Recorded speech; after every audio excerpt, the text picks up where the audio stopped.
Terima kasih saudara-saudara, sahabat-sahabat rohani yang sudah datang dari malam ke malam sepanjang 6 hari. Bahkan itu berterima kasih banyak karena sahabat ini juga banyak sahabat-sahabat rohani yang boleh hadir. Saudara-saudara, biar cuma 6 malam, tapi rata-rata semua sahabat rohani orang so kenal, orang so apa? Semua aku kenal. Kalian melihat di sini ada Ibu siapa? Ibu Yudit. Ibu Yudit ini tinggal di dekat PJ. Kita tahu karena kita beraktivitas di situ. Dia rumah di sebelah gereja Advent. Jadi saudara-saudaraku, so, banyak mengetahui akan doktrin atau kebenaran-kebenaran firman Tuhan karena cuma beda pagar dan jalan. Jadi kalau gereja ada pembicaraan gereja pasti dapat dengar itu. Masih banyak saudara-saudaraku. Ada Ibu Yemi yang sudah datang. Ada kita PKK. Ini kita PKK saudara. Beda badan. Kita lebih tinggi saja, dia lebih tua umur. Ibu Nonce Mandagi. Kemudian ada Bapak Lazarus Mandagi, kita bersahabat saudara dan saudara. Saudara daging, satu paham.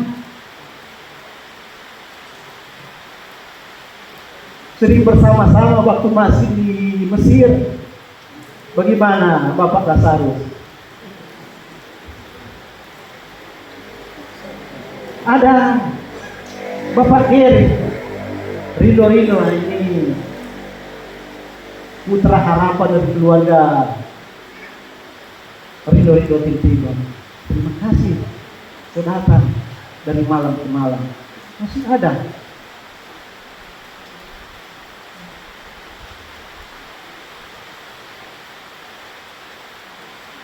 Oh, belum hadir. Ada cucunya dari Bapak Kodi. Saudara-saudara sekalian, terima kasih kehadiran saudara. Kita lebih berterima kasih karena akhir dari akhir ini ada sahabat-sahabat rohani yang telah mengambil keputusan untuk mengalami hidup baru di dalam baptisan. Puji Tuhan. Dan saat ini kita akan masuk dalam pekabaran-pekabaran firman Tuhan. Tapi sebelumnya mari kita tunduk kepala. Kita berdoa. Bapa di sorga, saat ini kami sedia akan mempelajari firman-Mu. Kami membutuhkan tuntunan kuasa Roh Kudus-Mu untuk mengurapi kami semua sebagai pendengar bagi setiap hamba yang akan berbicara, menyampaikan barat firman Tuhan di sana. Terpujilah nama-Mu, di dalam nama Tuhan Yesus kami sudah berdoa. Amin.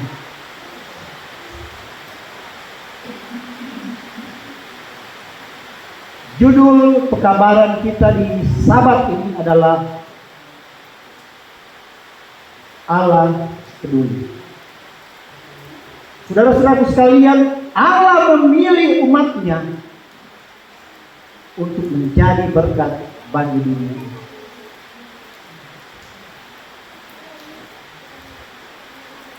Di sini ada umat Allah yang sejati.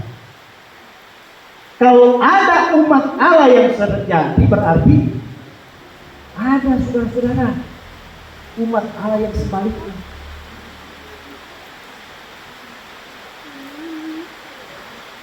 Matius 7 ayat 21. Bukan setiap orang yang berseru-seru kepadaku, Tuhan, akan masuk dalam kerajaan surga, melainkan dia yang melakukan kehendak Bapa yang di surga. Ayat 22 apa yang dikatakan? Pada hari terakhir banyak orang akan berseru kepadaku, Tuhan, Tuhan, bukankah kami bernubuat demi nama-Mu dan mengusir setan demi nama-Mu dan mengadakan banyak mujizat demi nama-Mu juga. Saudara-saudaraku sekalian,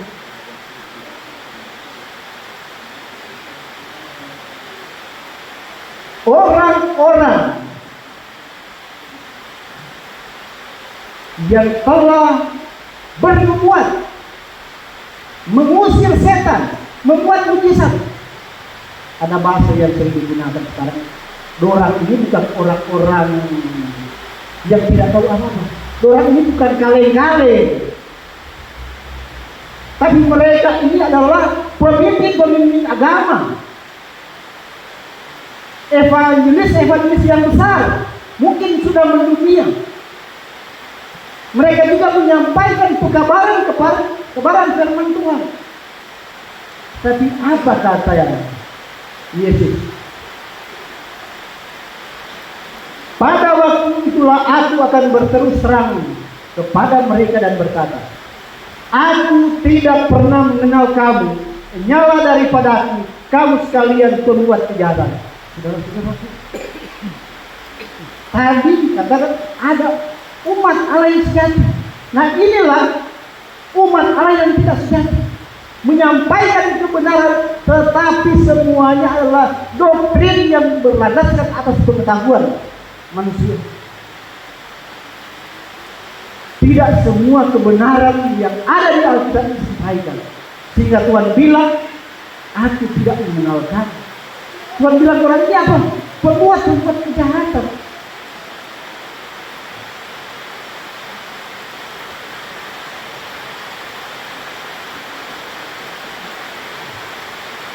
Kita lihat itu tentang Yesus Kristus.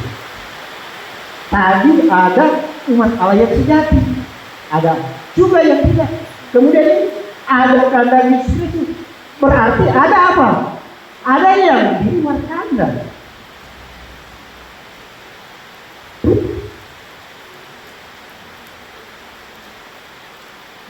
Yohanes 10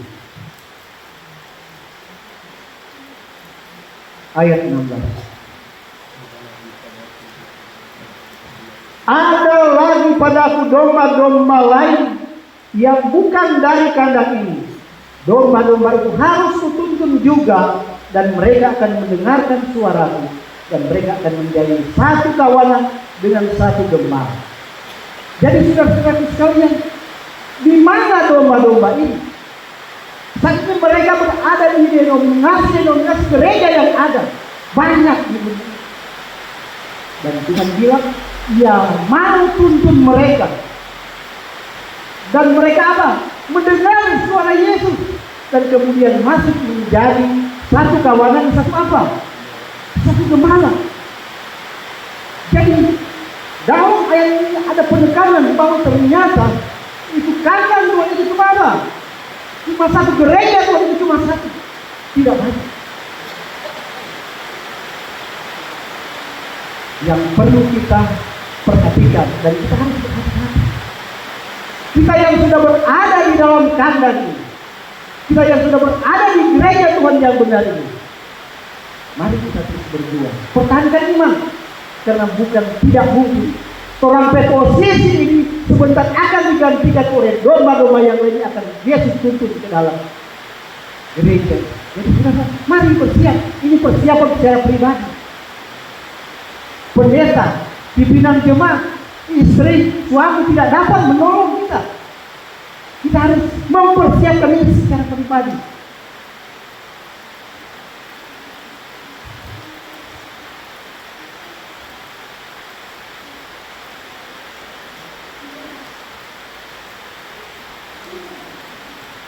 Ciri-ciri kandang Yesus Kristus atau ciri-ciri gereja Kristus yang ada di dunia.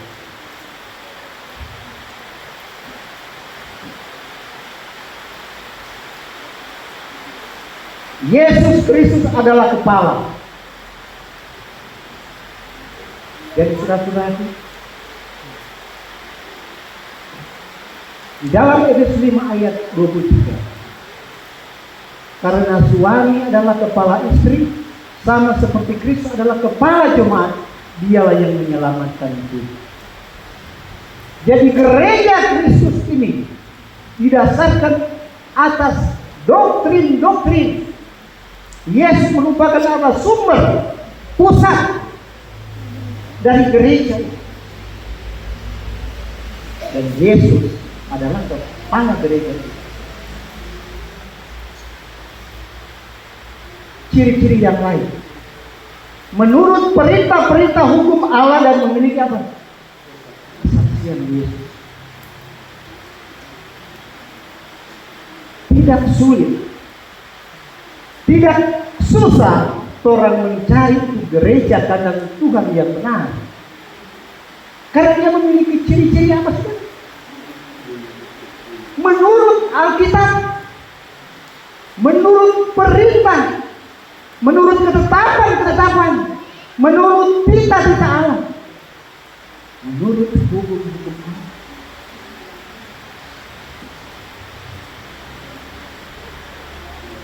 Dan satu memiliki kesaksian rohani.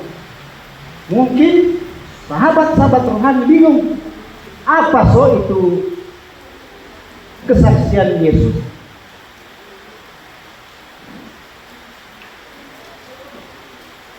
Kesaksian Yesus adalah roh nubuat sebagaimana dicatat dalam Wahyu pasal 19 ayat 10. Ada penekanan di sini. Kesaksian Yesus adalah roh nubuat. Jadi dua hal yang menjadi ciri-ciri gereja Tuhan yang benar.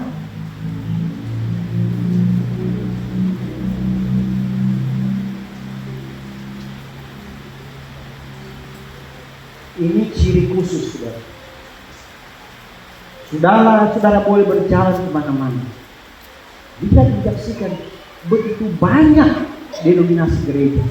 Ini banyak sekali, saudara. Tetapi ciri khusus ini hanya ada di satu gereja. Memelihara hari Sabat suci.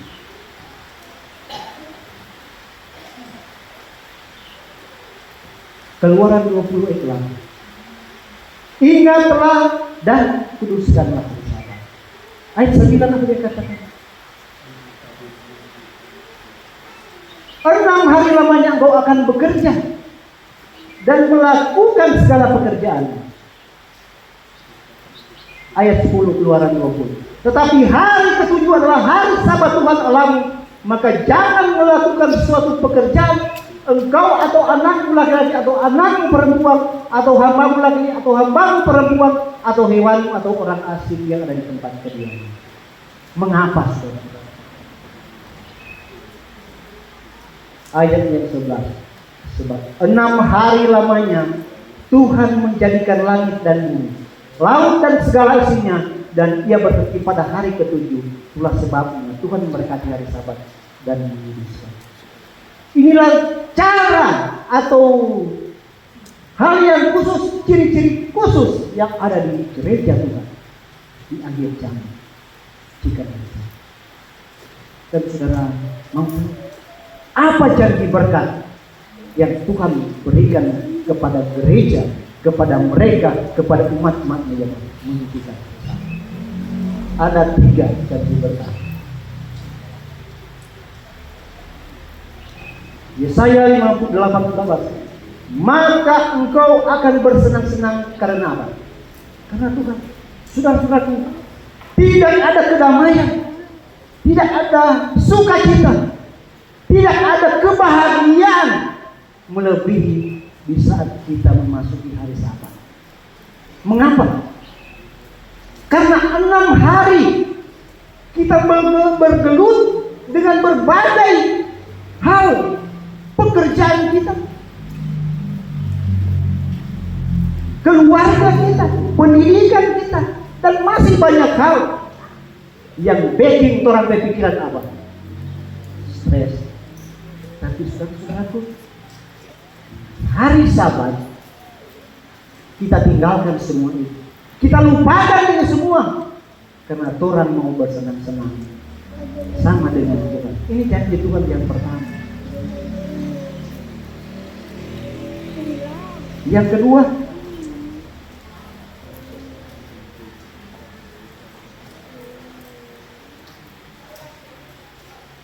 Aku akan membuat engkau melintasi puncak-puncak bukit di bumi dengan kendaraan kemenangan. Saudara-saudara sekalian, pertanyaan, siapa di antara kita yang tidak ada masalah?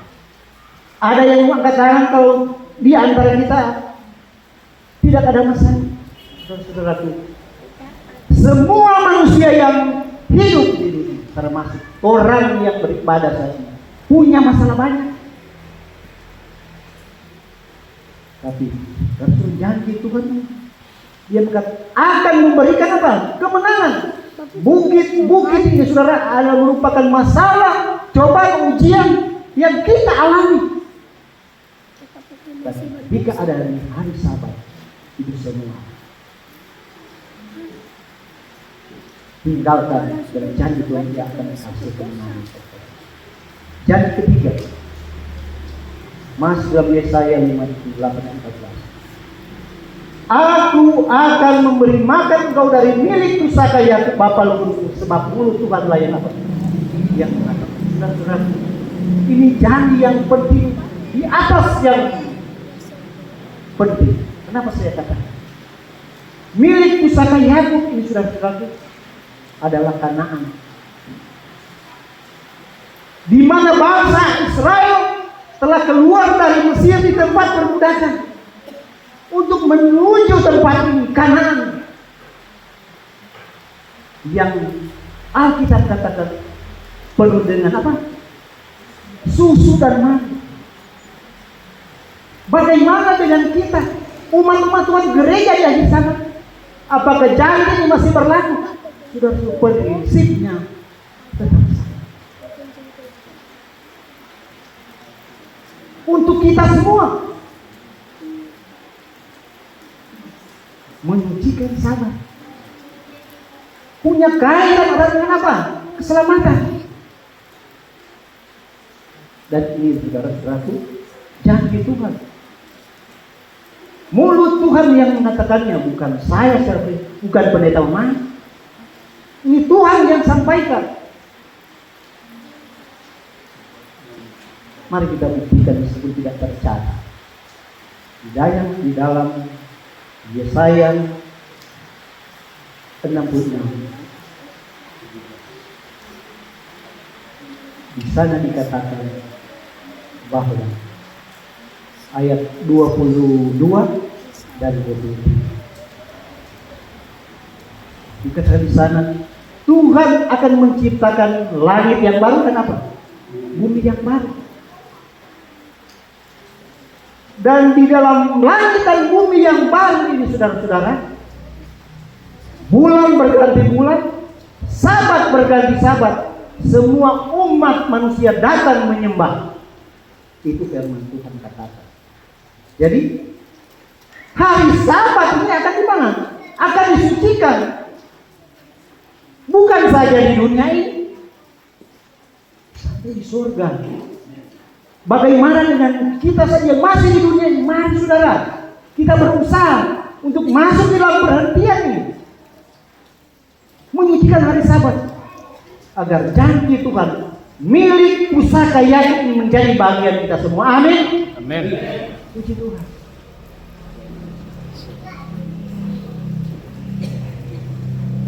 Ini ciri-ciri selanjutnya. Mempersembahkan tubuh mereka suci sebagai Ka'bah. Ini sudah sedikit dibahas oleh pendeta tadi dalam sekolah saya.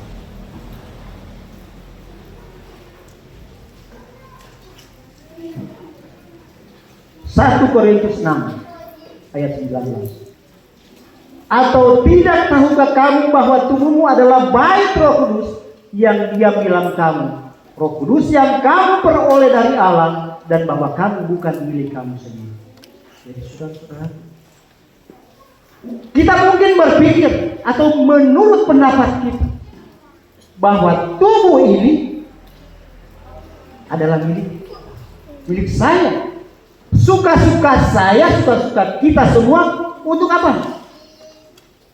Untuk mempergunakan tubuh ini.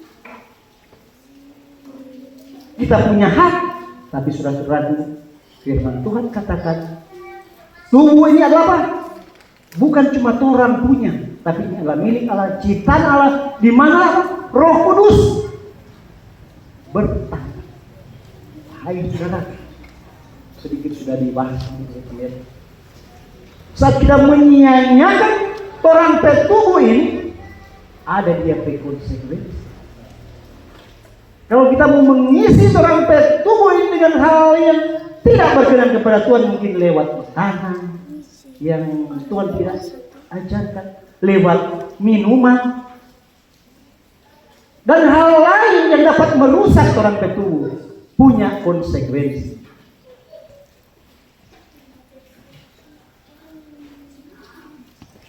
Tidak tahukah kamu bahwa kamu adalah baik Allah dan bahwa Roh Allah diam di dalam kamu?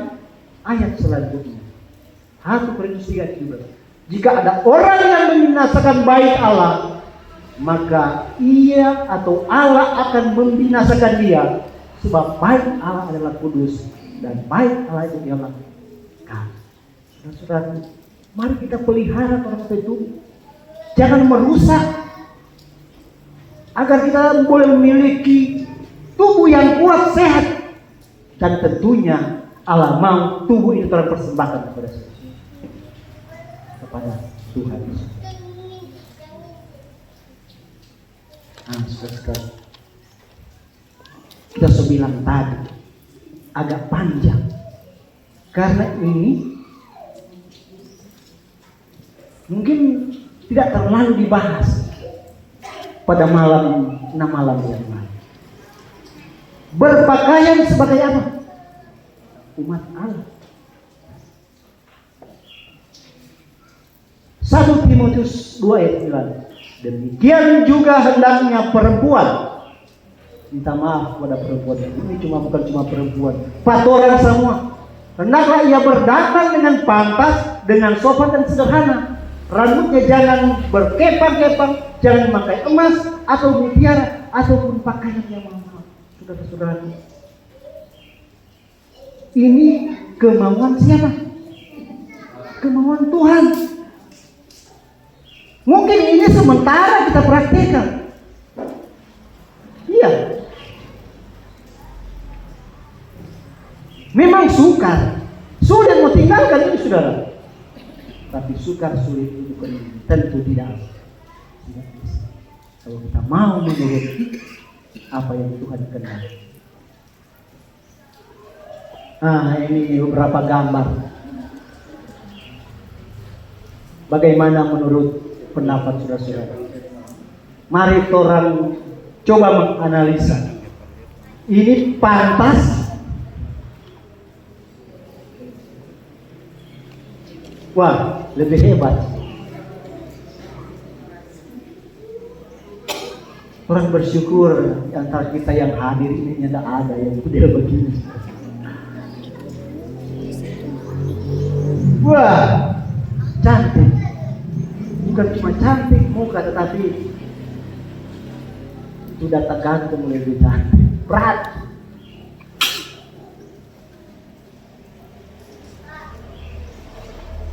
Saudara-saudara sekalian, gambaran-gambaran tadi di dalam 1 Timotius 2:9 tadi, itu ayat 10, merupakan hal-hal yang biasa yang kita sedang terapkan dalam hidup. Tapi sadar ataupun tidak sadar, ini tidak menyenangkan hati Tuhan. Sehingga amaran ini diberikan. 1 Timotius 2 ayat 10, tapi hendaklah ia berdandan dengan perbuatan baik, seperti yang layak bagi perempuan yang beriman. Tuhan tidak meminta kita, Tuhan tidak menginginkan kita untuk berdandan hias secara lahiriah, tapi Dia mau kita berdandan mempercantik secara batin. Hati kita siap terpancar perbuatan-perbuatan yang baik, perbuatan-perbuatan yang benar. Itu yang akan memuliakan Tuhan. Kita lanjut. Reformasi ala Yakub. Apa ini reformasi ala Yakub? Kejadian 35 ayat 7. Lalu berkatalah Yakub kepada sisi rumahnya dan kepada sesama orang yang bersama-sama dengan dia, jauhkanlah dewa-dewa asing yang ada di tengah-tengah, lahirkanlah dirimu dan tukarlah bangsa. Dan surat pengikut-pengikut yang bersama-sama dengan Yakub banyak. Dan Yakub menyaksikan apa yang mereka lakukan, sehingga amarah, teguran disampaikan. Dan apa respon umat pada waktu itu?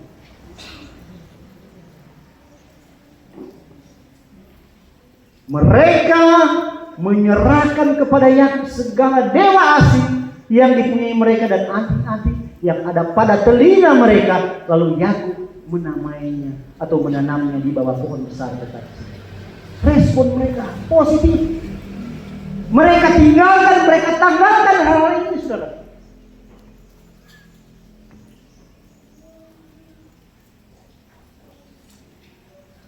Sedikit orang melihat di sejarah tindik telinga. Sekarang bukan cuma tindik telinga, tindik menindik, tusuk sana tusuk sini, mulai dari telinga, hidung, bibir, lidah, bahkan ini kulit ini, bro, luar biasa. Mari kita melihat dari sejarah. Keluaran 21 ayat 6. Maka haruslah tuannya itu membawanya menghadap Allah, lalu membawanya ke pintu atau ke tiang pintu, dan tuannya itu menusuk telinganya dengan penusuk, dan budak itu bekerja pada tuannya sendiri. Ternyata sejarah ini, tusuk menusuk atau ditindik menindik ini adalah sangat perbudakan, di mana ada tuan yang memiliki orang-orang yang menjadi budak. Allah bilang bawa mereka ke rumah Tuhan atau di pada waktu itu baik, agar supaya mereka apa? Memiliki tanda. Dan saudara-saudara, itu artinya mereka akan bekerja kepada tuannya seumur hidup mereka.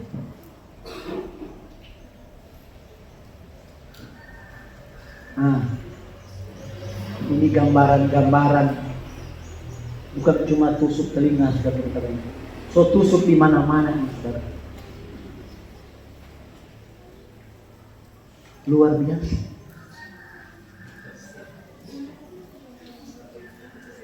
Bukan cuma telinga, lidah tak belah. Luar biasa, saudara.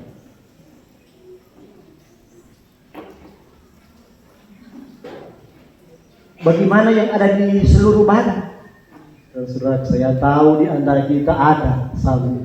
Ini ada yang duduk depan, saudara Roro. Dan saya tahu juga itu kita cucu, itu Bapak Rino Giri itu, waduh banyak. Bagaimana Bapak dia? Tapi itu adalah masalah. Waktu belum mengetahui, belum tahu. Tetapi setelah mengetahui bahwa itu tidak boleh, Tuhan saya nak suruh mau hapus Bapak Giri. Nah, ini berbahaya, itu sakit. Saudara, waktu masih muda, oleh karena mau suka ikut tren, kita juga ada bacoba, saudara. Kita suruh panggil itu tukang apa? Tukang tusuk, tukang tato. Sudah. Terus sebentar, so kasih tukang dia coba. Saudara-saudaraku, baru satu kali tusuk, kita berdiri, kita tarik, tapi sakit. Maka tidak dilanjutkan. Jadi biar bagaimana tangannya ada bekas titik itu tusukan, ternyata sakit.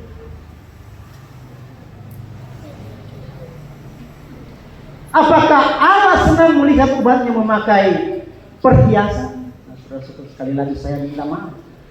Saya tidak mau menggurui saudara-saudara. Saya tidak mau menghakimi saudara-saudara. Itu adalah hak kita. Tapi saya hanya ingin menyampaikan apa amaran Tuhan.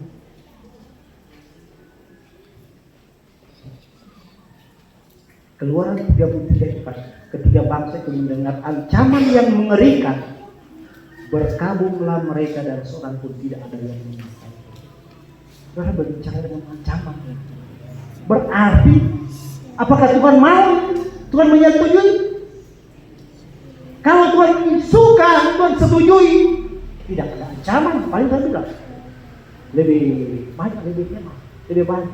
Tapi ini saudara itu amaran, ancaman diberikan. Aku akan membinasakan. Berbahaya.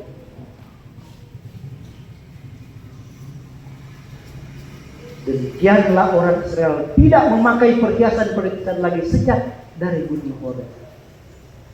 Maka saudara-saudara, ketika Allah memberikan amaran, karena Allah tidak berkenankan hal ini, dan itu direspon dengan positif oleh bangsa Israel.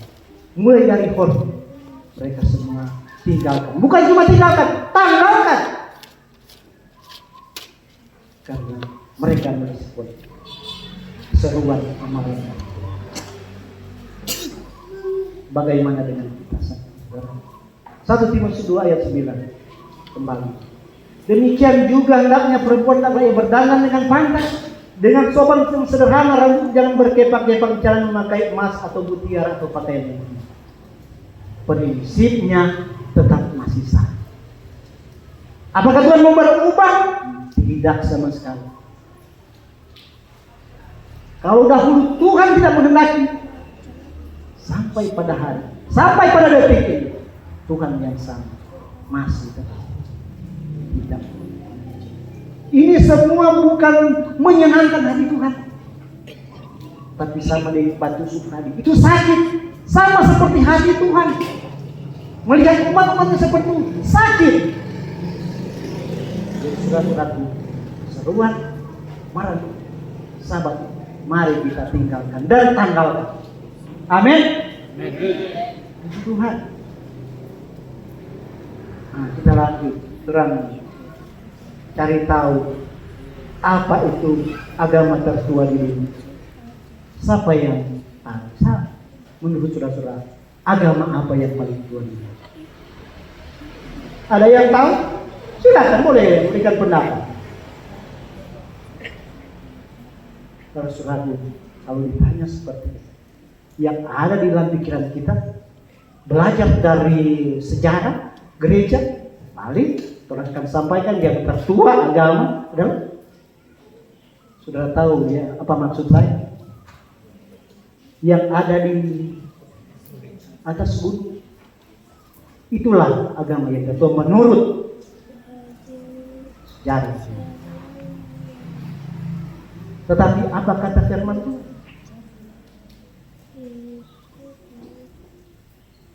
Yudas 1 ayat 14 juga tentang mereka Henok, keturunan ketujuh dari Adam, telah bernubuat katanya, sesungguhnya Tuhan datang dengan beribu-ribu orang kudus. Saudaraku, Henok adalah keturunan yang berapa? Keturunan yang ketujuh. Dimulai dari Adam. Kemudian apa? Set. Selanjutnya ketiga Enos, Kenan, Mahlal, Yared, dan yang ketujuh adalah Henok.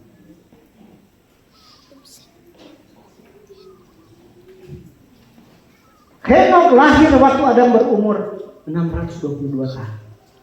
Kalau saudara-saudaraku, Adam meninggal di usia 935. Jadi Adam dan Henok bersama-sama selama 308 tahun.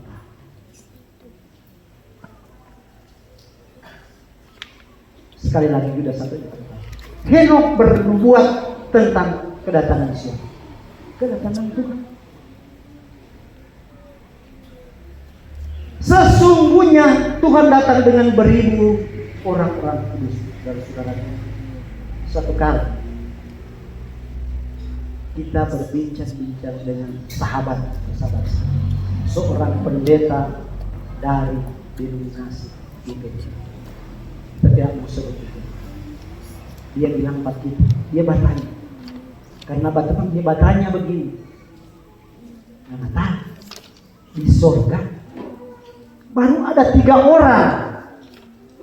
Ini betul ada Musa, Elia, dan Henokh. Kemudian dia lanjutkan, di dalam Yudas ayat 14 pasal 1 dia katakan Tuhan datang dengan apa? Beribu-ribu orang kudus. Di sorga baru ada 3. Ini dia datang dengan apa? Beribu-ribu. Ini nubuatan Henokh, sudah. Ternyata seorang pendeta ini juga, karena mungkin ini bukan doktrin yang diajarkannya, dia tidak mengetahui ini nubuatan Henokh. Ini bukan nubuatan kedatangan yang pertama. Ini nubuatan kedatangan yang keberapa?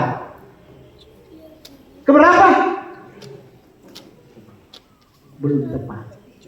Ini nubuatan kedatangan Tuhan yang ketiga.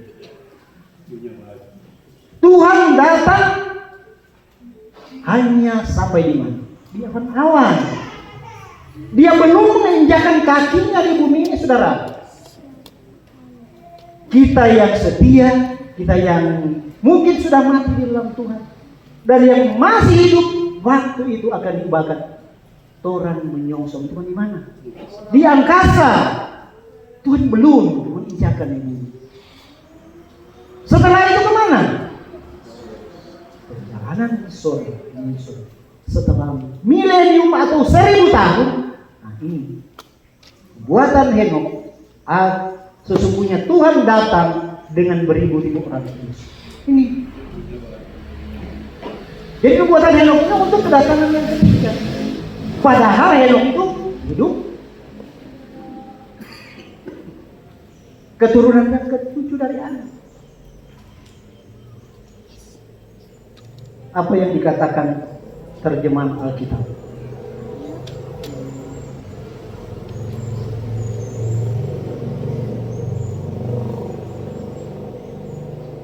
Saudara baca di sini. Kristen atau Masehi menurut terjemahan Webster, New World Dictionary.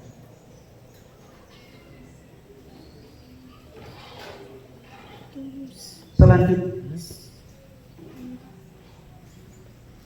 ya berarti seseorang yang mengaku percaya akan Yesus sebagai Kristus atau atas agama berlandaskan pada pengajaran Yesus, itu dia berarti Kristen atau Masehi. Jadi saudara-saudara sudah mulai dapat tahu ini sebenarnya agama Henokh ini agama. Saat dia bernubuat kedatangan Tuhan itu telah boleh katakan agama apa? Bisa orang katakan agama Kristen. Nah dia Masehi. Tapi pembuatannya untuk kedatangan itu bukan cuma kedua, ketiga, bukan main dia keyakinan, kepercayaan.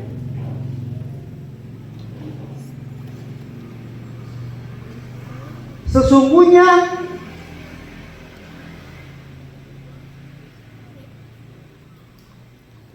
Adventisme atau kepercayaan bahwa kedatangan Yesus kedua kali akan segera terjadi. Adventis atau seorang anggota aliran atau sekte Kristen yang didasarkan pada Adventis.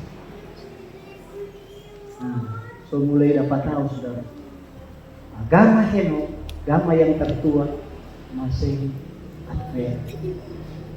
Karena dia tidak bernubuat apa? Kedatangan Yesus disambut orang sebangsa di Masehi, meskipun dia hidup sebelum. Pada hari apakah ibadah mereka? Terus tadi akan bahas panjang. Kejadian 2 ayat 3. Lalu Allah memberkati hari ke-7 itu dan menguduskannya, karena pada hari itulah ia berhenti dari segala pekerjaan penciptaan yang telah dibuat. Dengan jelas, agama kepercayaan mereka juga adalah hari ke-7. Apa nama agama tertua di dunia? Toran Bapak sekarang. Kami tertua adalah agama Hindu, Masehi, Advent, hari keberapa? Hari ke-7 sudah. Ini nubuatan Henok sudah, bukan dikarang-karang.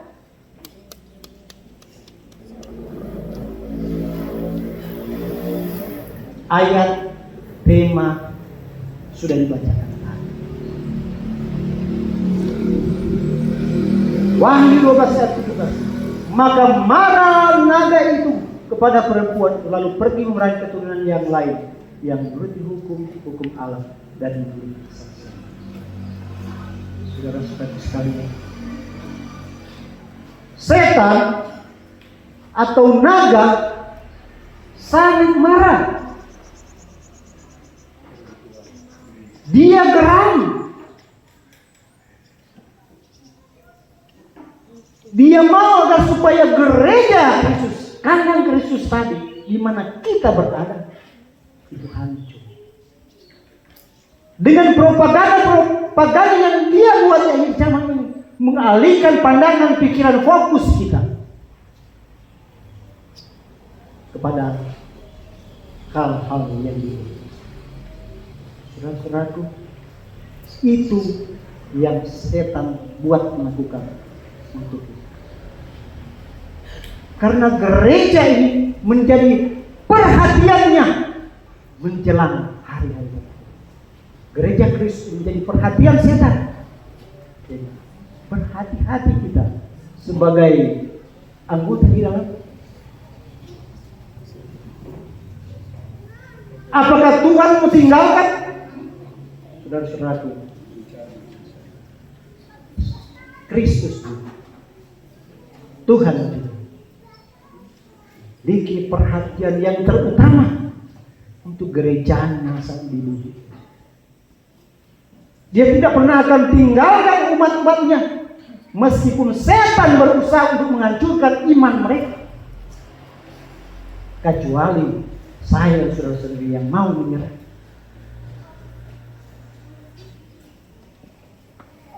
Tapi kalau kita mau terus bertahan berada di dalam gereja ini, saya mau katakan, gereja ini tidak akan menyelamatkan Tuhan. Nah, yang telah selamatkan Tuhan siapa?